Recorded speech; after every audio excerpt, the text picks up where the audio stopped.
dengan nama Abdul Qadir Jailani. Oh, nggak boleh Pak. Yang hanya diperbolehkan bertabaruk ngalap berkah itu hanya dengan nama Allah Subhanahu wa ta'ala. Kalau kita ngalap berkahna dengan nama-nama anjengan, nama kiai, nama orang soleh, itu bisa syirik. Itu menyekutukan Allah Subhanahu wa ta'ala.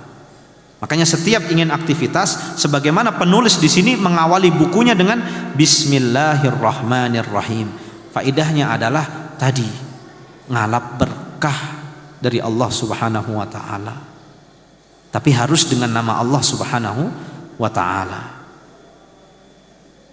Ini dari Bismillahirrahmanirrahim. Kemudian penulis mengatakan i'lam, ketahuilah, rahimakallah. Rahimakallah itu doa Pak. Semoga Allah merahmatimu. Rahimakallah, semoga Allah merahmatimu. Bahasa Arabnya adalah rahimakallah. Ini adalah doa. Di sini ada faedah penting. Ada faedah penting. Apa faedahnya? Setiap kita mengawali sesuatu, apalagi interaksi dengan orang lain, buka dengan mendoakannya. Buka dengan mendoakan. Lamun anak bade sekolah, berangkat sekolah, bukan nih uang jajan nu bagerna.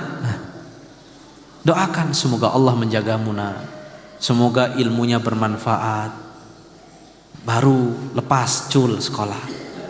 Jangan nih uang jajan nah bleng cul gitu. Ini doa. Beliau mau memberikan ilmu kepada kita. Berarti ini guru kan, kita muridnya. Beliau mendoakan murid-muridnya, rahimakallah, semoga Allah merahmatimu wahai para murid-muridku. Ini doa. Ini jarang yang memperhatikan. Makanya di dalam agama Islam, kalau mau melakukan apapun itu ada doanya. Gerak bangun tidur ada doanya tuh Pak. Ada. Minum cai ada doanya tuh Pak. Ayah. Makan ayah doanya. Bade masuk rumah ayah doanya. Semua ada doanya. Jadi ini untuk mengikat kita dengan Allah Subhanahu wa ta'ala. Orang teh makhluk Allah, orang butuh kepada Allah Subhanahu wa ta'ala. Maka terus banyak berdoa kepada Allah. Jangan mengandalkan diri sendiri, jangan mengandalkan kepintaran, jangan mengandalkan jabatan yang kita punya. Kemana Allah Subhanahu wa ta'ala? Libatkan Allah dalam setiap perkara kita. Mau naik kendaraan ayah doa apa? Ayah, tapi sering lupa. Mau keluar rumah ayah doa apa? Ayah, tapi sering lupa. Nah pantas saja hidupnya gini-gini aja, karena sering melupakan Allah Subhanahu wa ta'ala. Lamun ayah masalah baru ingat ku Allah, iku masih Allah. Orang teh yang iya, tapi mana pas kayak gitu aja ingat Allah Subhanahu wa ta'ala. Sedangkan ketika lapang dapat rezeki nggak pernah ngomong alhamdulillah, nggak pernah ingat ku Allah. Makanya Nabi mengajarkan di setiap aktivitas seorang muslim itu ayat doa Pak. Apa-apa ayat doa. Setelah sholat ayat doa. Tong pada sholat assalamualaikum warahmatullah, assalamualaikum warahmatullah, langsung pleng nganyeng kemana? Pada kemana Pak? Eta kecai. Kela Pak zikir lah sabar menit sih, zikir semenit 2 menit. Ingat Allah Subhanahu wa ta'ala. Nah ini bentuk bahwasanya beliau mengajarkan kepada kita awali sesuatu itu dengan doa.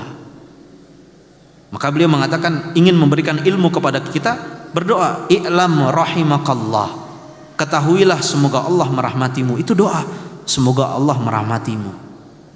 Apa yang ingin beliau berikan kepada kita? Beliau mengatakan annahu yajibu alaina ta'allumu arba'i masail. Ketahuilah bahwasannya wajib bagi kita seorang muslim untuk mempelajari 4 perkara.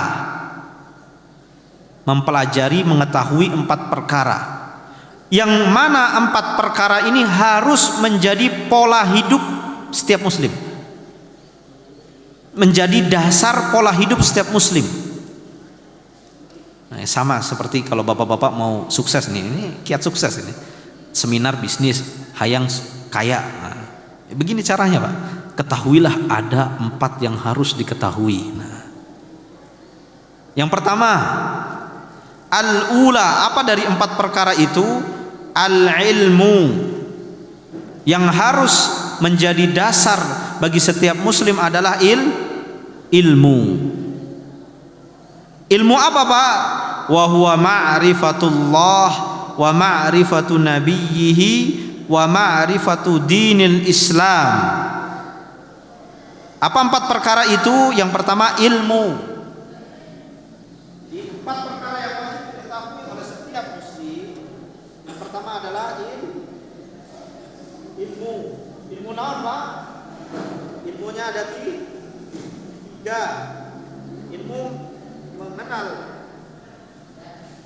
Allah, ilmu mengenal Rasulullah, ilmu mengenal agama Islam.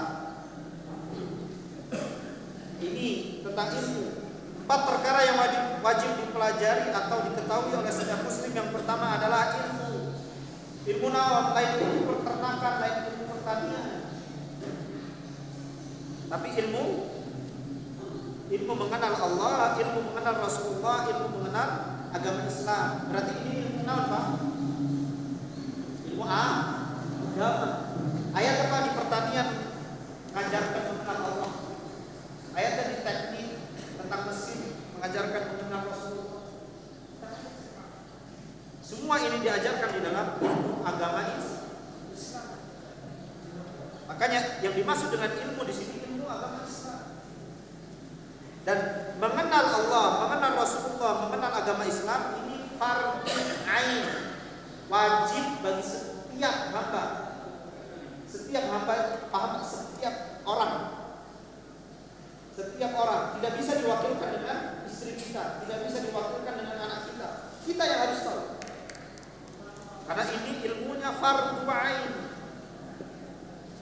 Wajib setiap hamba mengenal Allah, mengenal Rasulullah, mengenal agama Islam.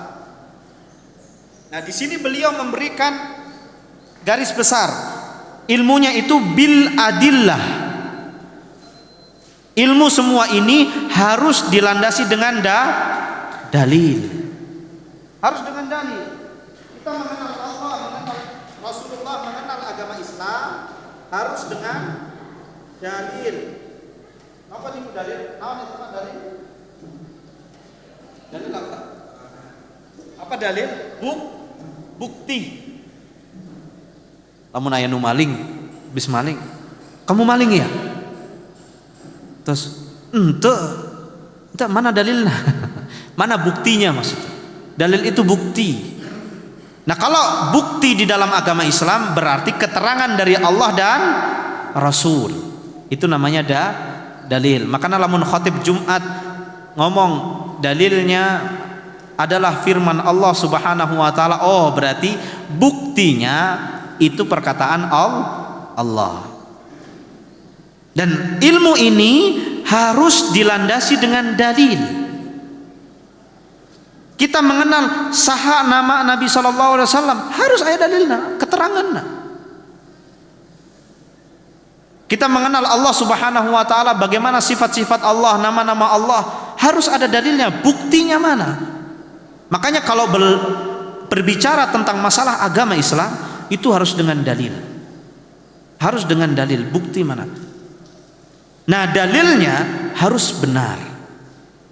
Kalau Al-Qur'an saya yakin semuanya benar, dan Bapak-bapak harus meyakini itu Al-Qur'an sudah benar, otentik 100%. Tapi yang hadis Nabi sallallahu alaihi wasallam kadang ada orang berdalil dengan yang salah, hadisnya lemah, palsu. Nah, paham sampai sini, Pak? Jadi hal yang pertama yang harus wajib diketahui oleh setiap muslim adalah ilmu. Al-ilmu. Apa ilmu itu? Ma'rifatullah wa ma'rifatu nabiyhi wa ma'rifatu dinil Islam.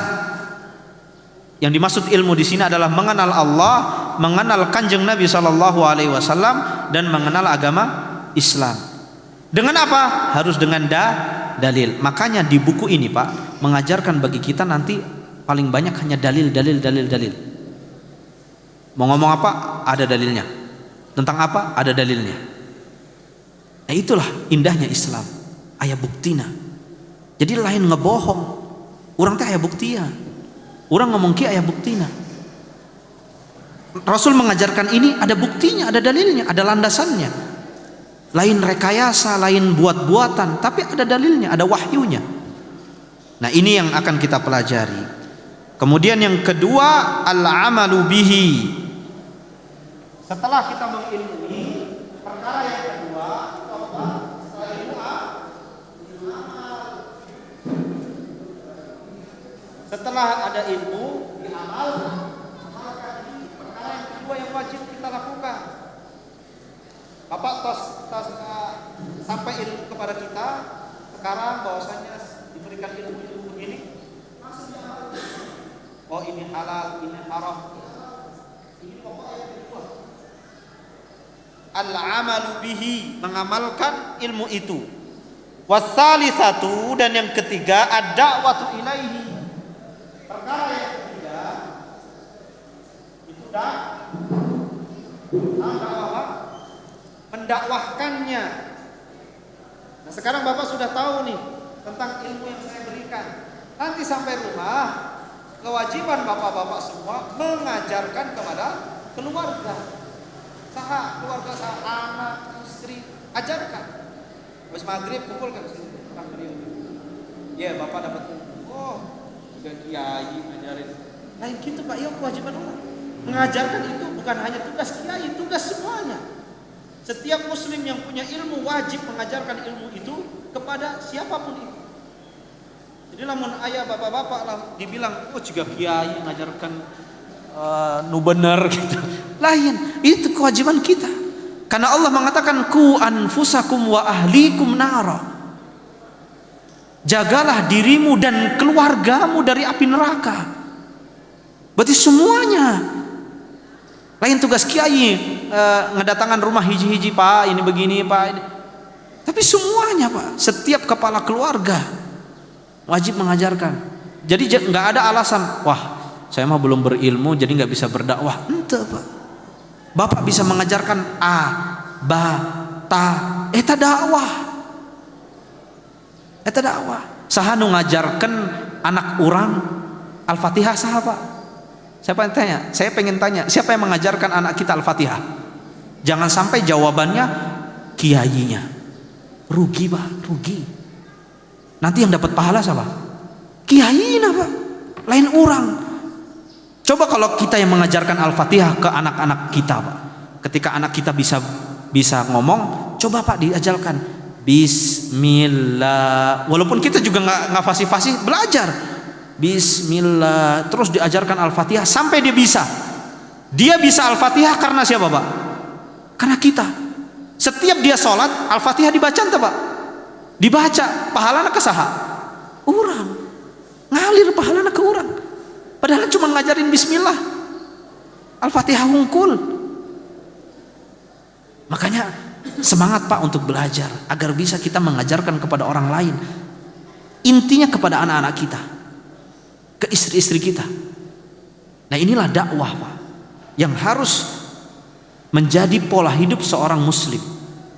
Kemudian yang keempat, as-sabru 'alal adza fihi. Perkara yang keempat itu sabar. Sabar naon Pak? Sabar dalam menuntut ilmu, sabar dalam beramal, sabar dalam berdakwah. Sabar. Lamun aya cacian, makian, sabar. Menuntut ilmu capek Pak, aduh capek pisan. Orang teh kudu gawe, kudu nyari nafkah, masa harus menuntut ilmu oge? Sabar, da ieu kewajiban. Masa kudu dakwah oge? Sabar, ini kewajiban. Ini 4 perkara yang harus menjadi pola seorang muslim. Jadi hidupnya tidak boleh lepas dari 4 ini.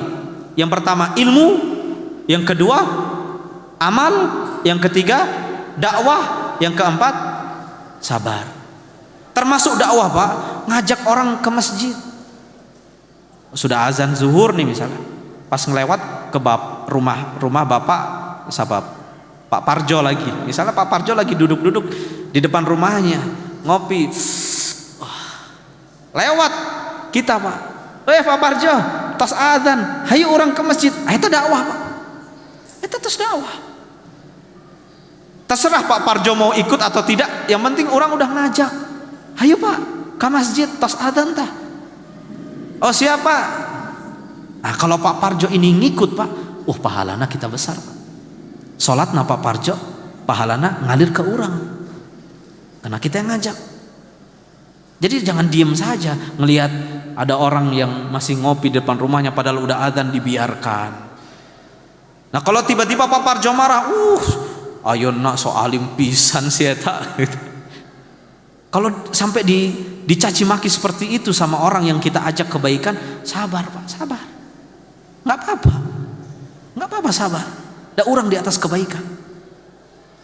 Nah mungkin itu yang bisa kita pelajari saat ini ya. Sudah jam 10 lebih lah, ada acara lagi. Semoga ini bermanfaat. Insya Allah kita lanjutkan di pertemuan-pertemuan selanjutnya. Mungkin itu yang bisa saya sampaikan. Afan kalau ada pertanyaan tidak? Mungkin satu, atau kalau tidak ada alhamdulillah. Tidak ada Pak ya? Karena sudah jam 10 lebih. Insya Allah kalau ada pertanyaan disimpan hela, yang tadi ditanyakan di pertemuan selanjutnya ya.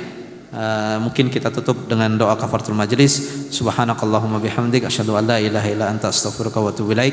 Mohon maaf kalau ada kata-kata saya yang menyinggung bapak-bapak sekalian, dan mohon maaf kalau saya duduknya lebih tinggi daripada bapak-bapak. Saya yakin saya lebih muda di antara bapak-bapak. Saya mohon maaf. Semoga Allah Subhanahu wa taala memudahkan semua urusan kita, dan semoga kita menjadi orang-orang yang dipilih oleh Allah Subhanahu wa taala menjadi penghuni surga di akhirat kelak.